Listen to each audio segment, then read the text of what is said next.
The Lian LANCOOL 2 Mesh C, coming in at a price tag of $129.90. If at any point during the video you want to check out this exact same product, there's Amazon links below. The design of this case is unreal. Not only does it look beautiful, but the unbelievable functionality mixed with the aesthetics, I mean, it's just unparalleled. The front mesh grille looks average and almost kind of boring on the Amazon listing, but in person, especially the white one, absolutely glows with RGB. But you're thinking, what's this functional beauty you're talking about? Well, that's the two side panels. Firstly, there is glass side panels on both sides. Yes, you heard that correctly. Both the left and the right have glass side panels. There are no hooks or anything physical to actually pull those out. And at first, I didn't even know how to pull the glass side panels open, but the bottom mesh panel actually pops out with a magnet, then giving you access to pull that glass panel out. And both of these are on hinges. So the bottom flips out,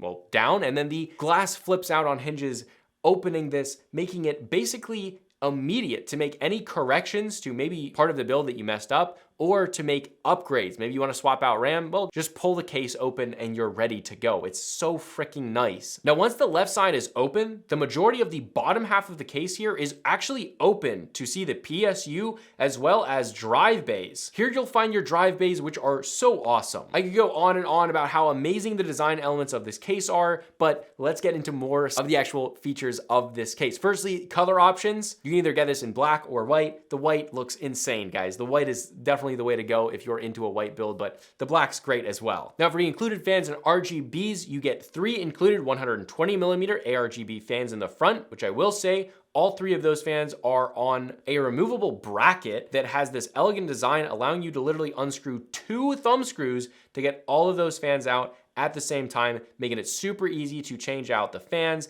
adding an AIO, or just putting some 140s in there. As well, the front fans have a very bright and vibrant RGB, just impressive for included fans here. Now for the airflow and temps. Now this is an airflow case through and through, and if you want the literal best possible thermals in an ATX case, this is it. The front is completely mesh with enough airflow that can possibly get through. The rear of the case where the exhaust fan is going to be is all wide open hexagonal mesh, as well as more mesh below that exhaust fan where many companies actually don't have openings. However, it doesn't stop there. On the top, you obviously have a very wide dust cover and tons of airflow, but also under the GPU, you have 2 fan mounting locations. Now, having those fan locations doesn't actually guarantee that you have better thermals. As well, it depends on where your PSU sits and how much space is under the case there before it, well, hits something, or where does that airflow go? Here, however, they have a much taller style ATX case. This gives you a ton of room around the PSU, drive bays, both on the top and the sides here. Then that left lower panel is all mesh, meaning that all of that air coming down is either gonna go in your PSU if you have it top mounted, or it's gonna take all of that hot air from your GPU and push it out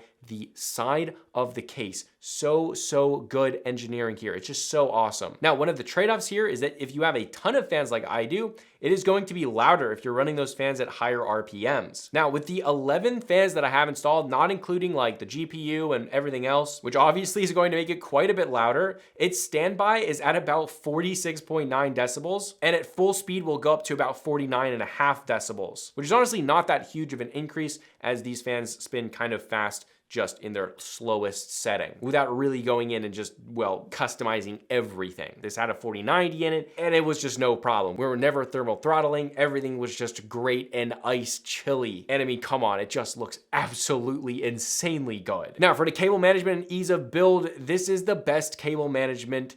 This is the best ease of build and the best overall building experience and quality of life experience, both after the build and during the build. Maintenance, cleaning, everything included in that statement. Cable management holes on the top and bottom of the motherboard are plenty wide enough to easily get cables through without any problems. Adding to this, as we already mentioned, is a lot of times the power supply gets in the way of those bottom cable management holes. Well, here, because the PSU actually sits quite a bit further down than your typical case, there's plenty of space to move cables through, which is so nice. Now, talking about the back panel, I mean, it is absolutely fantastic here. Not only is the cable management really good and easy to do, but all of the covers for the cable management channels can be removed with thumb screws. Once built, there are also 2 main panels that cover basically all of the cables, which is incredibly nice to expose just a little bit of that sexy cable management that you can work on. So The glass, obviously you can see through that other side, so you really just work with, just a few cables, manage them nicely. And even if you didn't manage your case very well, it makes it look like you're a cable management god. Now for space, I have a 4090 mounted in this and a 360mm radiator in the front, and I still have about 1.5 inches of room between the GPU and the back of those fans. You have plenty of room in this case. For fan and radiator compatibility, you can fit 3 120mm fans in the front or 2 140s. You can also take a panel off in the case to then fit a 360mm radiator in the front. On top, you can fit 2 120mm fans, 2 140s, and up to a 280mm radiator. You can only fit a 120mm exhaust fan, but again, you have that bottom fan locations under the GPU, which can fit 2 120mm fans. Now for SSD and hard drive mounts, you have two 2.5-inch SSD mounts on the rear with thumb screws to easily get them in and out. No brackets, just the mounts here. Now for the 3.5-inch hard drive base here, just such an awesome location. Firstly, you have 3.5-inch hard drive locations, and that bay is on a slider, which actually has tactile clicks that you can choose where it sits. And to mention, you can have a 360mm radiator with the drive bays and a larger PSU, and you're okay, which is impressive. But you can actually access those hard drives from the front of the case, and they have those little tabs where you click them out and pull them out. Just so awesome. And do remember, to get to those hard drives, you literally just pull down that magnetic mesh grill. It's just an unbelievably functional, beautiful, awesome case. Overall, if you want the best budget ATX case on the market, this has immense fan placements, AIO compatibility, unreal cable management, a plethora of drive mounting options, airflow for days, dual glass panels, and in my opinion, not only the most functional budget ATX case you can buy, but also the most beautiful. Again, if you want to check out this exact same product, there's Amazon links below for the US, UK, Canada, and international links. And if you want to check out my main channel with longer form content, you can check that out right here. But this is a consumer tech review high speed, and I'll see you guys in the next video.